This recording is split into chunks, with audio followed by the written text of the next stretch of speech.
매년 이맘쯤 되면 이 각종 시상식들이 열립니다.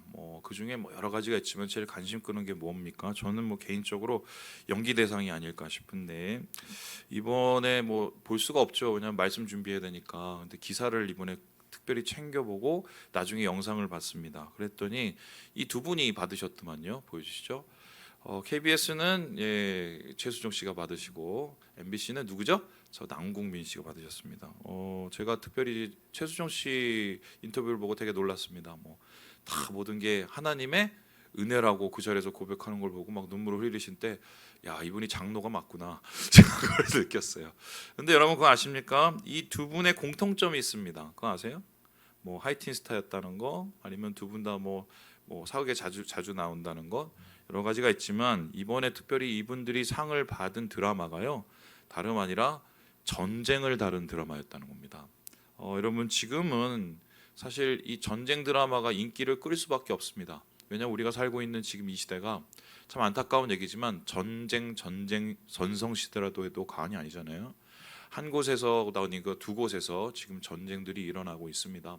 우리도 지금 저 위에 윗동네 분들이 언제 또 쳐들어올지 모르게 무슨 적화 통일 얘기하면서 시대를 지난 이야기를 하고 있죠. 그런데 지금 이 전쟁 두 군데 난 것에 대해서도 우리가 참 안타까운 것이, 거기서 지금 싸우고 있을 때 그 총알, 그 포탄들이 누구 나라 건 줄 아세요? 우리나라에 혹은 북한에서 간 총알과 포탄을 사용하고 있어요. 그러니까 참 자유로울 수가 없는데요. 이 전쟁을 통해서, 이 드라마를 통해서 좀 보게 된 게, 이런 일은 진짜 있어서는 안 되겠다. 가장 잔혹하고 가장 추악하고 가장 인간답지 못한 일이 바로 전쟁이 아닐까 싶습니다. 오늘 저는 여러분과 함께 이 전쟁 얘기를 좀 해보면서 한 인물을 소개해드리려고 하는데요. 바로 이분입니다. 보여주시죠. 에스겔이에요. 여러분, 에스겔이라는 이분은 선지자입니다. 근데 이분의 이름이 하나님께서 강하게 하시다라는 뜻입니다. 왜 하필이면 이분의 이름이 에스겔 혹은 에스겔이라고 할까? 그럴 수밖에 없는, 그래야만 하는 시대를 타고났기 때문인데요. 그가 살고 있는 시대는 바로 전쟁터, 그 전쟁터의 참혹한 중심에 있었다고 해도 과언이 아닙니다. 그는 이곳에서 어떻게 보면 계속해서 꿈을 꾸고 환상을 보는데요. 그 환상의 꿈, 그 모든 것이 어디를 향해 있냐? 이 전쟁을 극복하고 이러한 이 참담한 현실을 극복하고 하나님이 주시는 새로운 나라, 새로운 회복을 바라보고 있습니다. 그래서 에스겔서를 계속 읽다 보면은 한 가지 들어오는 단어가 있어요. 회복이라는 단어입니다. 하나님께서 이스라엘 백성을 회복하는 그 과정을 보게 되는데요. 그런데 그가 회복의 메시지, 하나님의 회복의 환상을 본 곳은 절대로 회복을 생각할 수 없었던 곳이었다는 것, 여러분 아십니까? 그가 처음으로 불림을 받은 곳이 바로 이곳입니다. 보여주시죠. 그발강, 이 강가인데요. 여러분, 이 바벨론에서 유대 백성들이 끌려가서 이곳에서 뭘 했냐면 수로 공사를 합니다. 수로 공사, 운하 공사. 그러니까 이 포로로 끌려가서 온갖 여러 가지의 행패를 다 당하고 착취를 당하면서 거기에서 사람들이 정말 한 명씩 한 명씩 무너져가고 있었습니다. 그 중에 한 사람이 바로 에스겔이었는데요. 그는 주전 597년에 바벨론 왕이 처음으로 쳐들어왔었을 때 끌려가게 되었고요. 10년 동안 이 그발강가에서 열심히 한마디로 노예 생활을 합니다. 그 가운데 어떤 일이 일어나냐? 아내가 혹독한 노동에 시달리다 죽어요. 그리고 주변에 있는 많은 사람들이 여러 가지 참담한 상황을 겪으면서 무너져가고 있습니다. 그때 하나님께서는 이스라엘을 내가 회복해 주겠다라고 환상을 보여주세요. 이 강가에서 울고 있는데, 근데 그 회복하는 그 환상의 이야기가 그냥 갑자기 하나님께서 짠 하고 회복을 시키는 게 아니라 뭔가 스토리가 있고 단계가 있는 환상의 과정들이 나타나게 되는데요.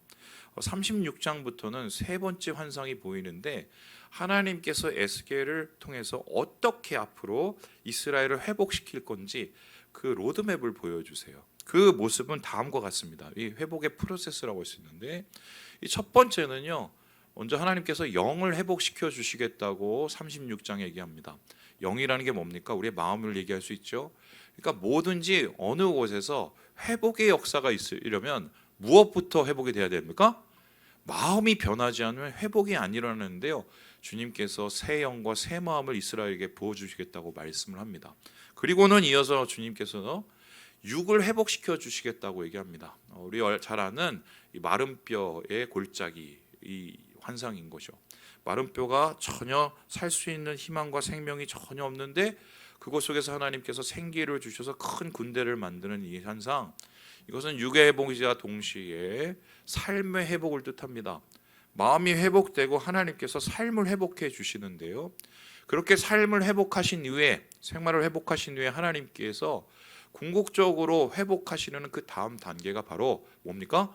공동체의 회복입니다. 그러니까 나 혼자 잘 먹고 잘 사는 것으로 끝나는 게 아니라 하나님께서 완성하시는 회복의 역사 속에는 반드시 공동체가 들어갑니다. 그리고 37장 오늘 읽었던 이 말씀 속에 그 공동체를 어떻게 회복하실지 얘기되고요. 이렇게 회복된 이스라엘 백성을 최종적으로 이 47장에 내가 너희 가운데 임하여서 거룩한 것을 이루어 주겠다 하면서 성소의 회복, 성전의 회복이 이루어지게 됩니다. 여러분 잘 아시는 물이 예루살렘부터 흘러내려서 이 머리까지 잠기는 그 이야기가 최종적인 회복의 이야기고요. 그 회복으로 나아가는 길에 바로 전 단계가 뭐다? 공동체의 회복이라는 것입니다. 그런데 이 공동체의 회복, 바로 남과 북이 하나가 되는 회복은 이전에도 여러 시도가 있었습니다. 이 대표적인 사람이 히스기야가 있었고 그리고 요시야가 있었어요. 히스기야 시대, 요시야 시대는 이미 북이스라엘이 무너져서 아시리로 다 끌려가는 상태, 그리고 남아있는 사람들도 패배감에 젖어 있는 상태였습니다. 그런데 히스기야는 혹은 요시야는 어떻게든 그들을 한 백성으로 먹고 한 하나님 안에서 함께 신앙하기 위해서 그들에게 열심을 다하고 소식을 보내고 그들을 향해서 노력을 합니다. 그렇게 노력을 한 모습이 어떤 거였냐면 유월절이었어요. 유월절, 구원의 은혜, 구속의 은혜를 찬양하는 이때 우리가 함께 모여서 같이 예배드리자, 그리고 하나 되자, 이러면서 정치적이고 제의적인 통합을 외쳤는데 어떤 일이 일어났느냐? 우리 함께 역대하 30장의 말씀을 같이 한번 읽어보도록 하겠습니다. 시작. 보발꾼이 에브라임과 므낫세 지방 각 성읍으로 두루 다녀서 스불론까지 이르렀으나 사람들이 그들을 조롱하며 비웃었더라. 니나 해라, 니나 해라. 무슨 먹고 살기 힘들어 죽겠는데 무슨 통합이고 합동이고 넷비도, 이러면서 아주 우습게 여기고 오지를 않았어요. 대부분이. 한마디로 이런 거룩한 시도에도 불구하고 이스라엘 백성들 가운데 안타깝게 연합은 일어나지가 않았습니다. 이미 사실 실패한 상황인데 하나님께서 다시 에스겔에게 말씀하십니다. 내가 마음을 회복시키고 삶을 회복시킨 다음에 공동체 회복시키겠다. 그거 해봤는데 안 되는데요. 근데 하나님께서는 이제는 좀 색다른 방법을 제시하고 계세요. 우리 함께 오늘 말씀 16절 말씀을 같이 한번 읽어보도록 하겠습니다. 시작. 인자야, 너는 막대기 하나를 가져다가 그 위에 유다와 그 짝 이스라엘 자손이라 쓰고 또 다른 막대기 하나를 가지고 그 위에 에브라임의 막대기 곧 요셉과 그 짝 이스라엘 온 족속이라 쓰고. 하나님께서 막대기로 하나 되게 하신다, 연합하게 하신다라는 겁니다. 여러분, 정치적인 방법 혹은 제의적인 방법, 여러 가지 방법으로도 안 됐는데 어떻게 막대기로 되느냐?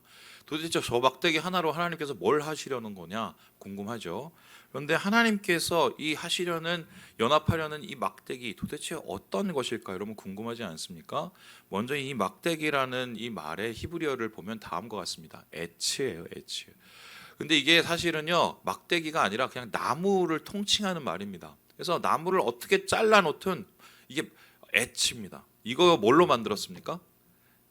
에치로 만들어. 이것도 에치예요. 그리고 뿐만 아니라 이 막대기는 그냥 목재뿐만 아니라 널쩍한 서판도 가능을 합니다. 그래서 학자들은 여기서 막대기라고 표현하기보단 나무판이라고 하는 게 낫지 않을까라고 얘기를 하고요. 그리고 그 나무판에다가 그 당시엔 종이가 없었으니까 이렇게 글씨를 쓰고 그 나무판을 합쳐서 하나 되게 하시겠다는 것입니다. 그래서 제가 어제 전일섭 집사님하고 열심히 나무판 비슷한 걸 만들어 보였어요. 한번 보여주시죠.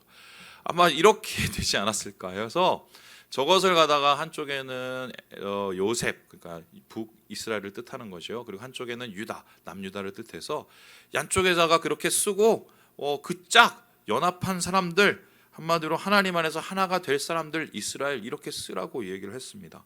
그리고는 이걸 통해서 하나님께서 하나가 될 수 있다고 얘기하십니다. 이상하죠? 요시야도 히스기야도 그렇게 노력해도 안 되던 거를 하나님이 하시겠다. 이걸 어떻게 해석해야 될까요? 여기에는 둘이 하나가 되는 과정이 존재하는데요. 이 과정을 세 가지로 표현할 수가 있어요. 우리 함께 첫 번째 읽어보도록 하겠습니다. 시작. 내 손을 통하여. 하나님께서 연합을 통한 회복, 진정한 하나님 나라의 회복을 만드실 때 네 손, 바로 에스겔 같은 사람들의 손을 통하여서 둘이 하나가 되게 하시겠다고 말을 합니다. 우리 함께 17절의 말씀을 같이 한번 읽어보도록 하겠습니다. 시작. 그 막대기들을 서로 합하여 하나가 되게 하라. 내 손에서 둘이 하나가 되리라. 하나님께서 이 두 막대기를 갑자기 이렇게 딱 붙여놓고는 네 손을 가지고 이렇게 같이 쥐라고 얘기를 하셨어요. 그 네 손을 통해서 하나 되게 하겠다라는 겁니다. 여러분 왜 하필이면은 에스겔을 통해서 그런 일을 하게 하셨을까요? 여러분 에스겔을 한번 상상을 해보십니다. 10년 전에 붙들려 가서 남의 집에서 포로 생활로 고되게 아내 잃고 좌절과 절망 속에서 살고 있었던 사람입니다. 뿐만 아니라 그는 옛날에요 제사장 자손이었어요. 그래서 제사장 훈련을 받던 사람인데 이미 그 사명조차도 완전히 망쳐져 버린 사람입니다. 그래서 삶은 제약되고 무능력해질 수밖에 없는, 아무것도 할 수 없는, 옴짝달싹할 수 없는 그러한 정말 그렇고 그런 사람이에요.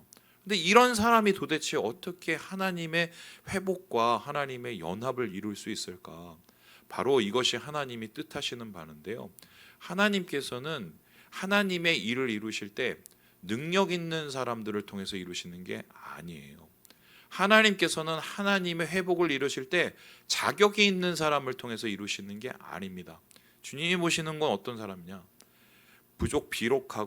비록 우리가 연약하지만 하나님 안에서 정말 간절한 회복을 갈망하는 그 사람을 통해서 하나님이 역사하시는 거예요. 바로 이 에스겔이라는 사람의 마음을 보셨고요. 그의 마음속에 있는 불타는 마음, 회복을 바라는 마음, 하나님의 성전을 간절히 구하는 마음을 보셨기 때문에 하나님께서는 그 작은 손, 그 연약한 손, 그 부족한 손을 통해서 내가 너와 같은 사람을 통해서 하나 되게 하는 회복을 이루어 주시겠다라고 말씀을 하고 있습니다.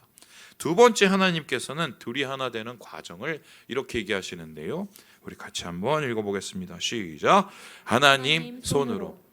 에스겔 같은 사람의 손을 통해서 하나님께서 이러한 회복을 시작하시겠다라고 말씀하시고, 두 번째는 하나님의 손이 직접 그걸 하겠다고 얘기를 하십니다.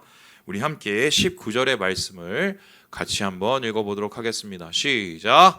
너는 곧 이르기를 여호와께서 이같이 말씀하시기를 내가 에브라임의 손에 있는 바 요셉과 그 짝 이스라엘 지파들의 막대기를 가져다가 유다의 막대기에 붙여서 한 막대기가 되게 한즉 내 손에서 하나가 되리라 하셨다 하고. 여러분, 하나님 손에서 하나가 되게 하시겠다, 이게 은혜로운 말씀이지만 좀 이 말씀을 앞뒤를 보면 좀 잘 안 맞습니다. 그게 무슨 소리냐? 아까 분명히 에스겔 손에서 하나님께서 하나가 되게 하신다고 했는데 이제는 하나님 손에서 함께 한다고 합니다. 그러면은 이 두 손이 부딪히죠? 그럼 도대체 하나님께서는 이 막대기와 같은 이스라엘과 유대를 어떻게 하나 되게 하신다는 건가? 이 두 손을 어떻게 해결할 것인가? 이 문제를 고민을 해야 돼요.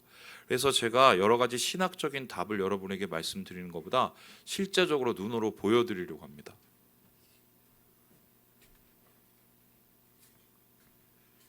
예, 이게 어제 제가 만든 거고요.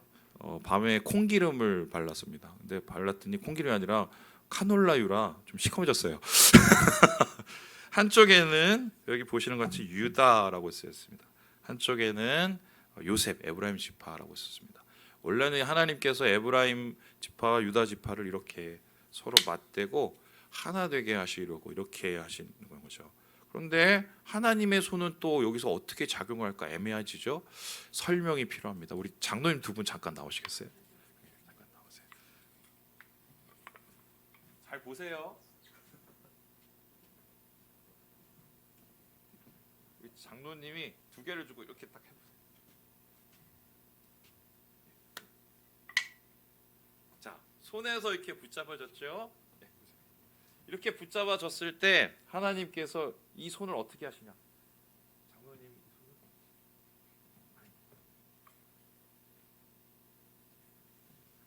하나님께서 에스겔의 손을 붙잡아 주셔서 하나님의 주관하에 이스라엘 백성과 유대 백성을 하나 되게 하신다는 겁니다. 그러니까 이 손은 두 개가 아니에요. 이미 뭐예요? 하나가 된 거예요. 하나님과 하나가 된 에스겔이 하나님의 은혜로 이스라엘 백성과 유대 백성을 하나 되게 만드는 이 은혜를 하나님이 이루어 주신다. 동일하게 하나님도 오늘 그렇게 이루실 줄 믿습니다. 우리 감사합니다. 드릴까요?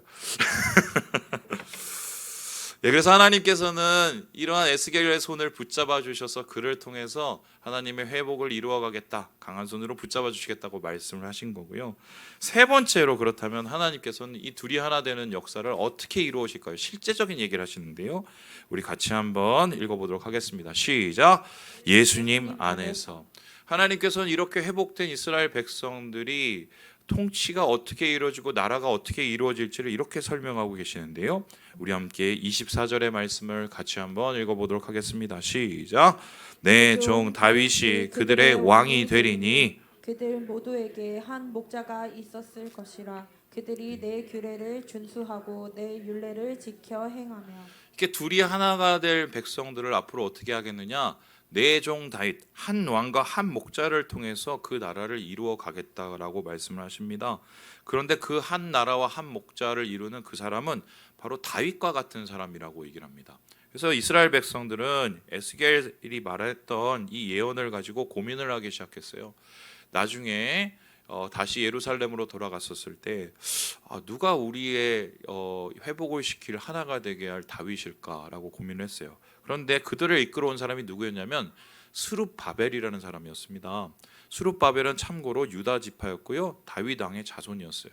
그래서 이스라엘 백성은 어떻게 생각을 했냐면 저 사람이 바로 하나님이 말씀하신 그 종 다윗인가 보다, 한 목자인가 보다, 한 왕인가 보다 합니다.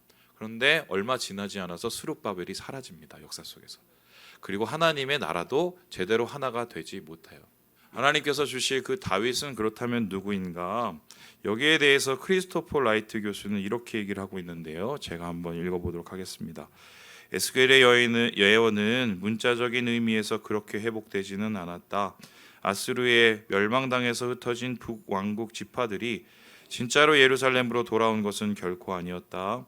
이 예언의 요점은 민족적이고 지리적인 것이기보다는 신학적이고 교회론적인 것이었다.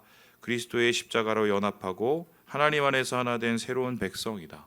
그러니까 이 스룹바벨이라는 사람에 의해서 하나님께서 세울 그 나라는 온전치 못한 나라였고요. 이렇게 세워진 나라가 나중에 북이스라엘이 다시 태어나서 돌아오는 일이 일어나지는 않았습니다. 그래서 하나님께서는 좀 더 멀리, 좀 더 확실한 것을 보고 계셨는데요. 그것은 다름 아니라 예수님에 의해서 세워질 하나님의 나라, 바로 교회였던 것입니다. 그래서요, 이 교회는 바로 이런 것인데요. 우리 함께 에베소서 2장 16절 읽고 마무리해 보겠습니다. 시작. 또 십자가로 이 둘을 한 몸이 하나님과 한목하게 하려 하심이라. 원수된 것을 십자가로 소멸하시고. 자, 보세요. 이걸로 마무리할게요.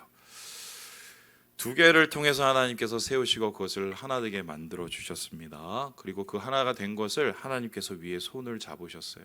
그리고 그렇게 세워진 한 공동체는 어떻게 만들어지냐? 예수 그리스도에서 온전히 세워지는데, 그 하나님께서 만드신 예수 그리스도의 공동체는 바로 십자가에 의한 공동체였다는 겁니다. 그러니까 하나님께서 어떻게 새롭게 하나 되게 하시고 회복하게 하시느냐? 하나님의 힘으로 우리와 같은 자들을 통해서 예수 안에서 빚어진 주의 공동체가 이 일을 이루고 회복해 하신다. 그렇게 해서 세워진 것이 바로 초대교회였고요. 초대교회는 세상을 바꾸고 세상에 선한 영향력을 끼치는 그런 하나님의 사명을 감당하게 되는 것입니다. 제가 사실은 올해 말씀을 어떤 말씀을 나눌까 되게 고민을 많이 했어요. 근데 여러분 예상하시는 것처럼 둘이 하나가 되리라는 이 말씀, 교회 통합이나 합병에 대한 이야기를 하려고 이 말씀을 한 거다 생각할 수 있는데, 그것도 사실은 맞지만 사실은 좀 다른 이야기가 있습니다. 여러분 아시는지 모르겠지만 올해가 4월에 뭐가 있습니까? 총선이 있습니다. 여러분 총선이 되면 제가 벌써 우리 교회에서 총선을 2번 치렀는데요, 눈빛이 달라집니다. 좌우로 나눠지고 좌는 우를 욕하고 우는 좌를 욕하고, 예. 그리고 이때가 되면 북한하고 관계도 나빠집니다. 그리고 사회 분위기가 험악해져요. 바로 제가 볼 땐 2024년은 우리 교회가 하나가 되는 해이기도 하지만 우리를 통하여서 나타내시는 하나님의 연합과 은혜의 평화의 소식들이 전해지는 것이 아닌가. 바로 하나님께서 우리를 원래 그렇게 사용하시기 원하시고요. 그것은 바로 우리의 손을 통해 주님이 붙잡아 주실 때 예수 안에서 이루어질 수 있다. 이것이 하나님께서 주신 올해의 말씀입니다. 예, 우리 함께 지금도 함께 한 분을 일으켰습니다. 이런 것처럼 우리도 한 손이 되어서 주님의 손을 붙잡고 생명으로 세상을 일으키고 주의 십자가를 이루시는 사랑하는 주의 공동체 되시길 주님의 이름으로 축원합니다.